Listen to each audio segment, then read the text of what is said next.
Hello and welcome back, I'm Arumba. Thank you for joining me. Let's wrap up Ragusa. We're almost done. We're almost done. It doesn't look like it, but we are. We apparently are still spying on Venice for reasons. Guess we can come back from that. Provence, Seeds, Provence, Avignon, Metz, bunch of stuff to France. It's probably our fault considering that we recently beat him up. Gain military points and lose money. Or Ottomans will gain power in one of our nodes. It's fine. I think the traders have too much influence, though. Yes. Let's spend military points and some admin points. Balance out our factions system a little bit better. Alright, come on, Spain. Give it up, man. Stop saving yourself. There's nothing special about it. Just do it. What? No, that wasn't a reference to anything sexual. Stop. Why does your mind immediately go to the gutter, chat? Wait, he cannot get achievements? It's because I'm in offline mode, but it's because I've got the kids here and they're playing games on my Steam library, but achievements are still fine. They're still eligible. I just have to go into offline mode, otherwise they can't use my library while I'm playing.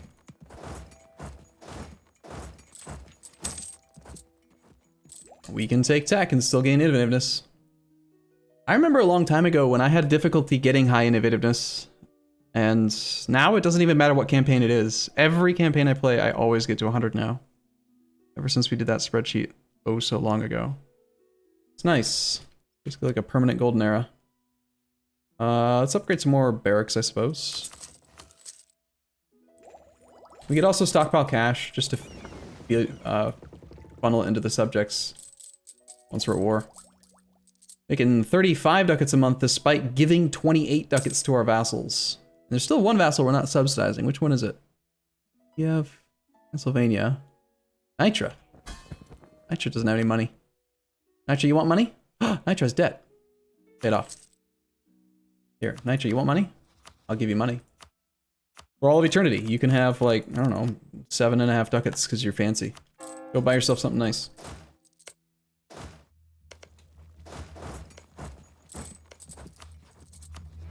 Alright, Spain's willing to peace out. We'll just take all of his money.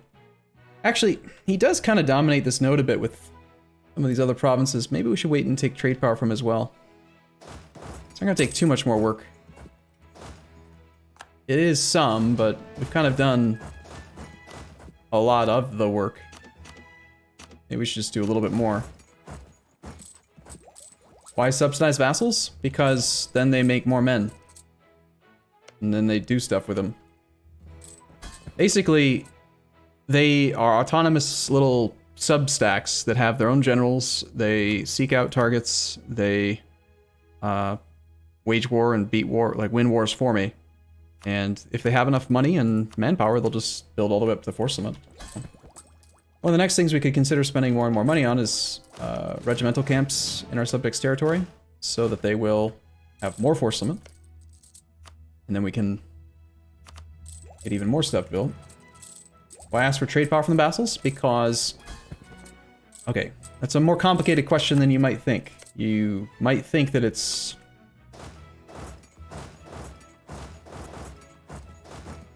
How do I explain this? Let's take the time to talk about that. That's a good question. Why take trade power? This is, okay. Why am I taking trade power from my vassals, but then immediately turning around and subsidizing them? Doesn't make sense, right? Wouldn't it just be better to let them have the money? The answer is defiantly, definitely no. It's 100% better for me to make the money and then give the money to them, because at any point, I can just stop giving them money and bring them back under control if they get out of control. Right now, they're extremely under control. But here's another very sizable factor. What idea groups do I have? Trade ideas, plutocratic ideas. If we look at our trade efficiency, we have 40% plus trade efficiency. So when we make money from trade, we make 40% more money. Look at this number here. Our income is at plus 50%. We have smugglers dominating right now, so it should be at 60%. If you look at one of our subjects, like say Nitra, they would only make 33%. So let's just say that there's exactly 10 ducats to be collected and I collect it, I get 15. If they get the 10 ducats, they get 13.3. So there's just more money outright if I collect it than if they collect it. I can then immediately turn around and give them the money they would have collected anyway, and then I keep the difference, which is just profit. On top of that, their troops are cheaper. Marches pay less maintenance for forts, and they pay less for...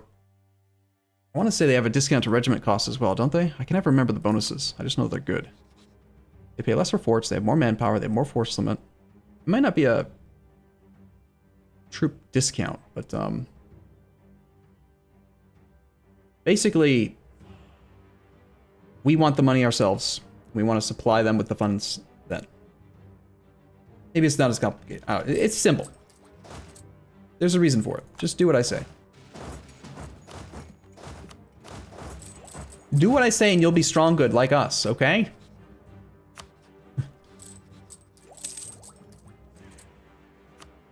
Influence over Genoa just expired. We should re-up influence on all subjects because it does help them out with idea groups and tech and stuff. Just make sure that we have that active on everybody. Also relatively inexpensive. Already influencing that one. Kiev, we can influence Georgia, we can influence soon. Just need some more cash, which we now have.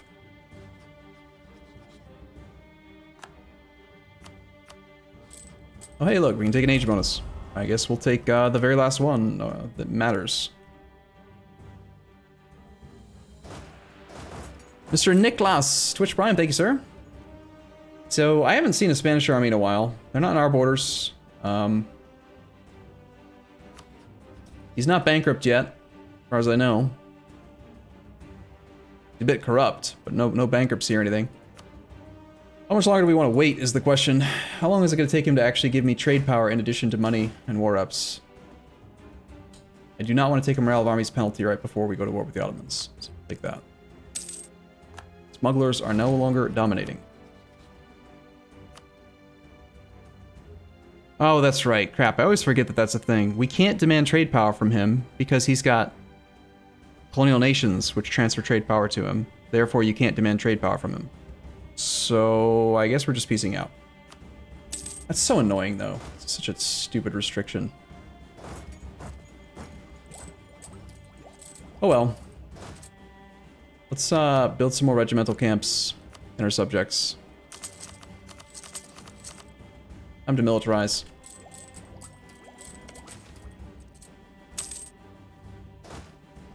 Alright, then there was Tuscany, who's on 20 war exhaustion, so we're taking war reps, transfer trade power, money, and it was a trade war, so we can't actually take clay, which is fine.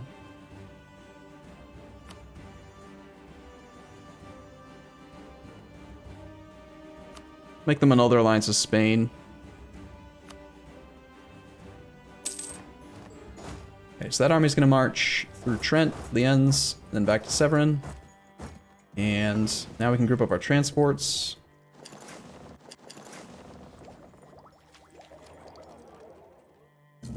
Sieging down all of Spain, now give me monies like a Ragusan loan shark.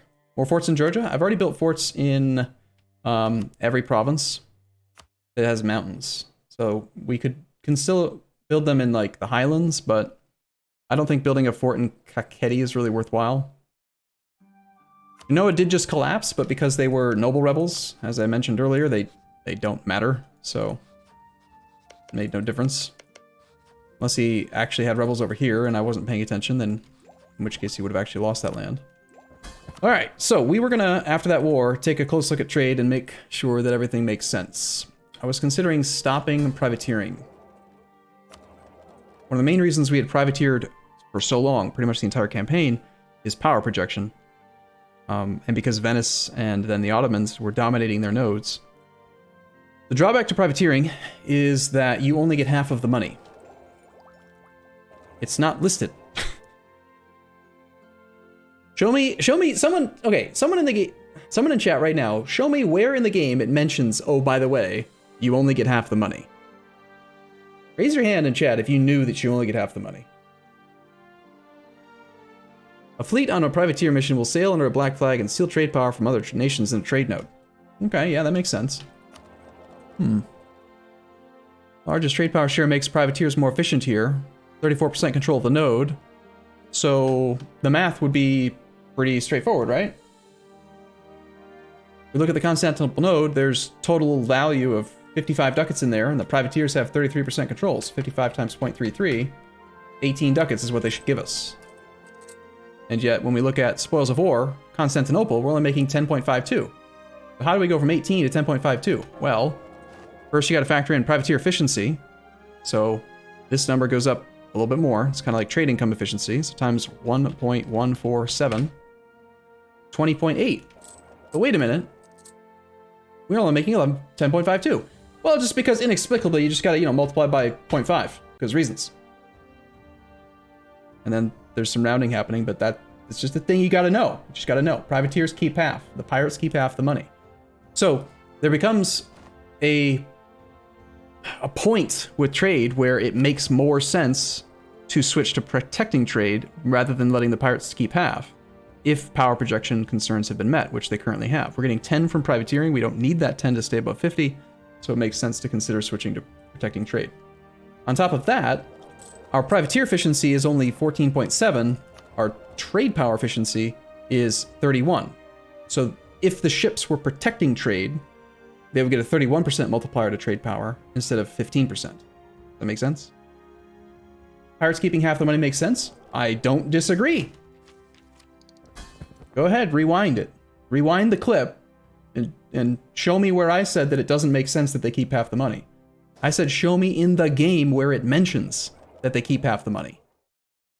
It's just not a thing in the game. It never mentions anywhere that they keep half the money. So that's my issue. Not that they, yeah, obviously if they're pirates, they're going to keep some of the money, but whatever. It's common sense? No, common sense is the incorrect answer. Anyway, I think we should just take a look at our income right now. Let's take a snapshot of what it was, and then let's just switch to protecting trade, make no other changes, and give up our trade power from privateering. I think we're going to make more money just outright based on that. Naval mission tooltip.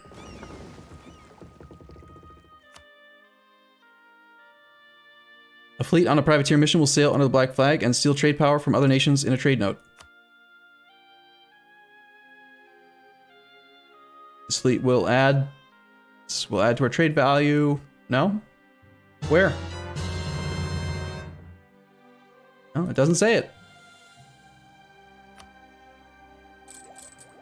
It doesn't say it. Just like the colonial nations only giving you half of what they say they will in tariff value for reasons. Somehow I only ended up with 9 transports. Didn't we start building I thought I counted and built 10. I guess not.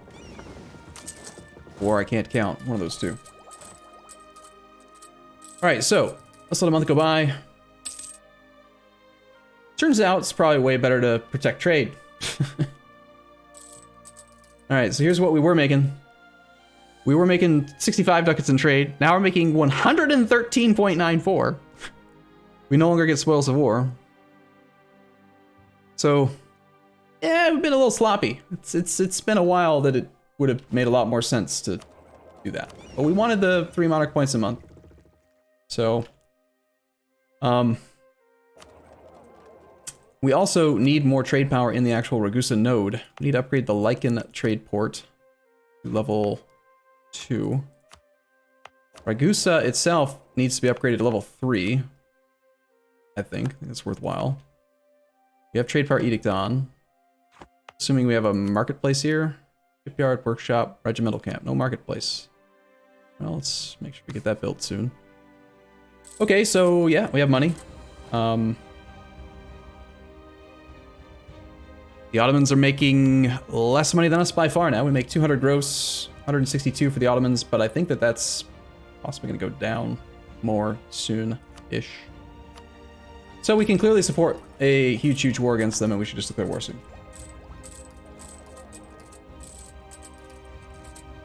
It's also possible that we should send some of our ships into our capital node instead of just sending them all into Constantinople. But because we have the flagship, I kind of want to keep the fleet together. Our fleet would be strongest here because of this 76% multiplier to trade efficiency. But if we put it here, then we miss out on most of the value that's in Constantinople, and Constantinople was the strongest, most valuable node in the game at the time. Actually, we might actually be theoretically capable of spawning global trade. Wait, it's already 1602. Did it already spawn? It didn't. How has it not spawned yet? It should have already spawned. Well, whatever. It doesn't matter too much. We'll keep trying to make trade value go up. Let's build some more ships. Will you play Hearthstone again? Maybe someday. I don't know. Alright, I think it's time. Let's just declare war. Is there a way that we can fight the Ottomans multiple times? Allied to Tunis. Is there anyone we can declare? Are you guaranteeing anyone? Warning Yemen. I want to attack him, but I don't. I want to hit him more than once, you know? Giappas? He's subsidizing Giappas. He's not guaranteeing him. Maybe what we do is possibly break alliances. We'll separate peace as allies, and as part of the separate pieces, we'll break their alliances to him, which will clear his relationship slots. And then maybe he'll pick up some new allies, and we can attack those allies, and we can chain war him. Because once we break his back once, we're going to want to just keep bashing away at it.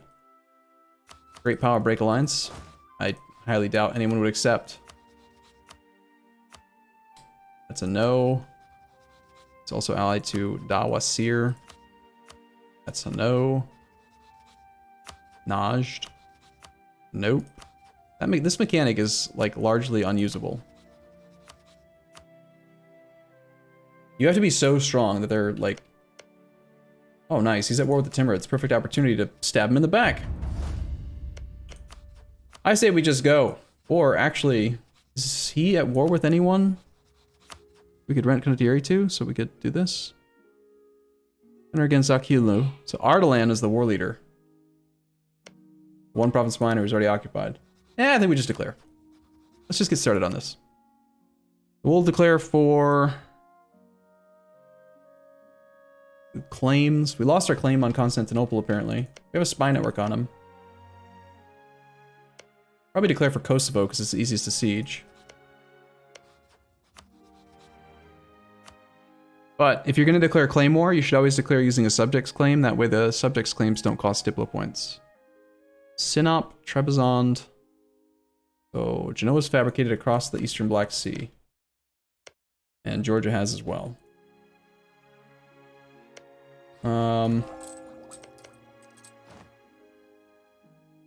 Still just, I want to declare for Kosovo because I like that. I like the war goal being on this side. So normally I would declare for a subject's claims for the reason I just mentioned, but I'm going to declare for Kosovo because I want that to be the target. Off we go.